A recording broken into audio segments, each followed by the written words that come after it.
But if this is the no smoking group, and you're smoking, then I can easily come over to you and say, if you want to smoke, we have this space over here for you, right? So would you please move? And everybody understand that. Okay, so those are two reasons I think that's a really good idea. From the perspective for how this affects you, I think first of all, it's really important to understand that you're not in charge of that device. You never were, you never will be. You want to be very, what's the right word? You want to be very aggressive in protecting yourself and getting from that device what you want while you protect yourself from what they want. Okay. And that's all the various distractions, and it's also them getting your data.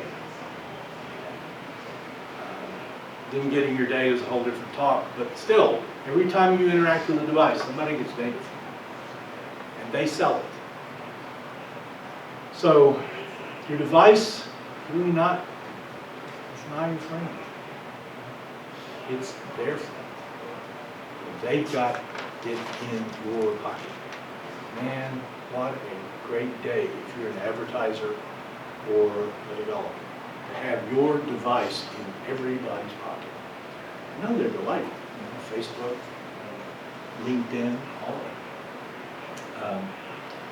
So turn off notifications. Just turn them off. Use the capacity to put things on different screens to your advantage.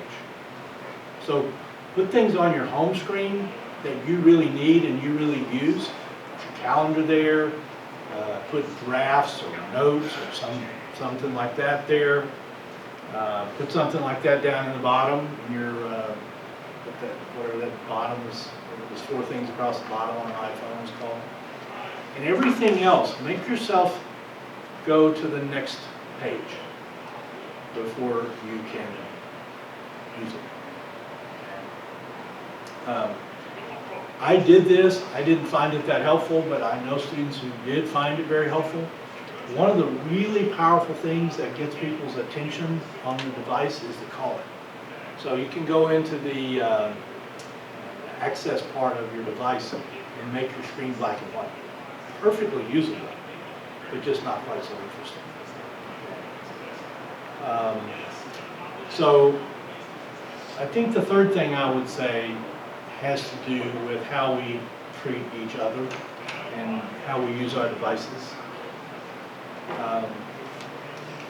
Like I said before, everybody may say it's okay that you're talking to them while you're using your phone. You know it's not.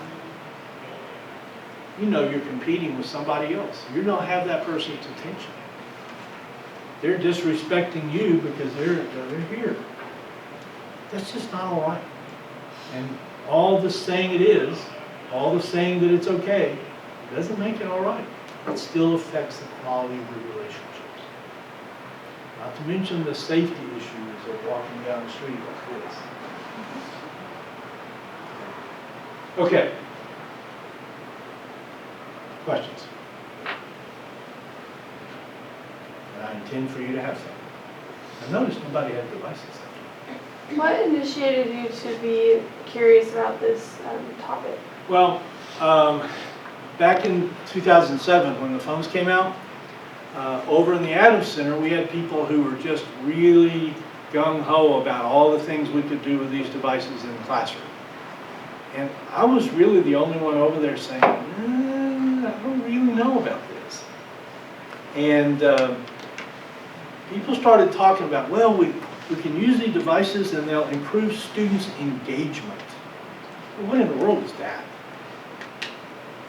I don't really care about student engagement. I care about student learning in a hardcore way. Engagement, being involved, I mean, that doesn't necessarily mean anybody's learning. So I was always pretty critical over there. But they invited me to be the in-house critic and to be the researcher who talked about this kind of stuff. And so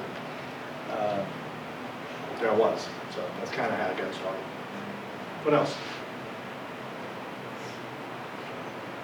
what are some of the things that y'all been working on and you've learned about that might or might not fit with what we're talking about here? Yes, sir. So, you don't think that devices in adolescence when they're growing up, having that interaction affects the development of the brain at all? No, I don't think so. I think it has effects, but I don't think it has the kind of effects that people want to talk about as far as affecting the brain. It affects our thinking. Let me give you a couple of examples. One example, and this will seem obvious, but it's kind of a cornerstone example. Let's suppose that you're in a new city and you need to get from point A to point B. And you get a map, and you figure it out, and then you use your map and you drive, and you look for the landmarks, and you're driving, you're looking for that grocery store, and then you turn and you're looking for the next thing.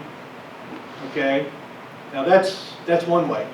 Okay, the other way is that you punch in the address on your navigation system in your car or on Google Maps, and you just follow the instructions. You turn and you turn and you're not paying attention, you're just turning. Which one of those are you going to learn how to do it without any help the quickest? With Google Maps? Of course not, because you're not processing anything. Okay? So to the extent that the devices do things like that short circuit this learning process, sure they're going to have an effect. But the effect is not on the brain. The effect is on the way that we learn, and we already know this is not going to work. Okay? It's a really interesting study on taxi drivers in London. How many streets are there in London? Well, according to this research, there are 250,000 streets in London. And before you can be a taxi driver in London, you have to take a test on them. Now, if you've taken a taxi in an American city, you really wish that they would have had to take a test. And you're thankful for the navigation systems. But, and so what they studied was the effects of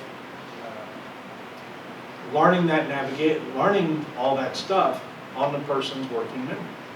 And as you can imagine, people who did it had increased working memory capacity. So yes, they matter a lot because they mess with your attention and with your long-term memory processing. Not because they affect the anatomy or the way your brain works. Okay? They affect what goes in and what comes out in a way that's not helpful. Okay?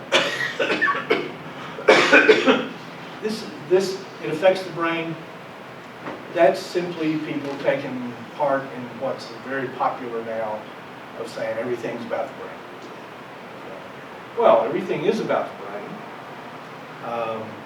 but exactly what it is about the brain that we can do something about, or is that the most important or useful way to think about how things work, that's a different matter. So, what else?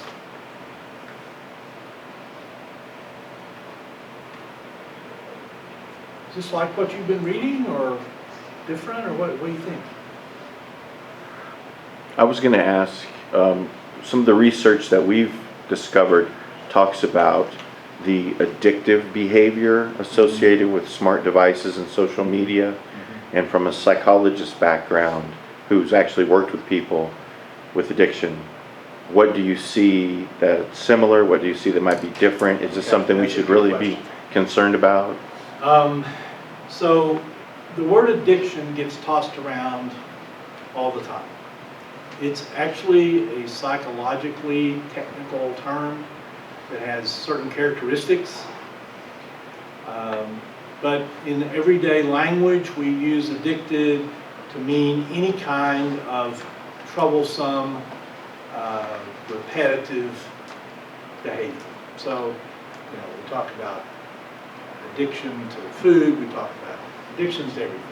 Well, whether it is technically or not, that's really not that interesting even. So instead of using that technical word that carries a ton of baggage, so what do we think of when we hear the word addicted?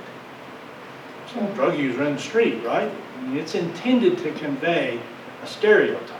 So let's get rid of that. So just don't use the word that we know is intentionally used to create a negative frame for our discussion. Let's talk about problematic use. Use that interferes with the person's everyday function. Now, there are people who have problematic use.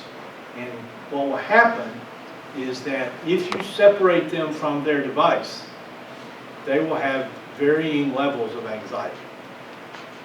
Some people will even have a panic attack if you separate them from their device. Well, clearly, that's problematic use.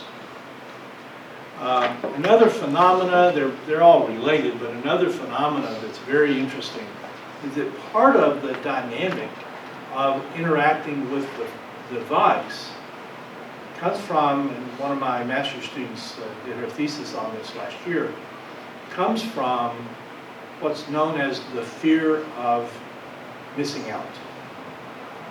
That there's got to be, I don't want to miss something. Okay? And so that's another source of this problematic use. The problematic use is a problem.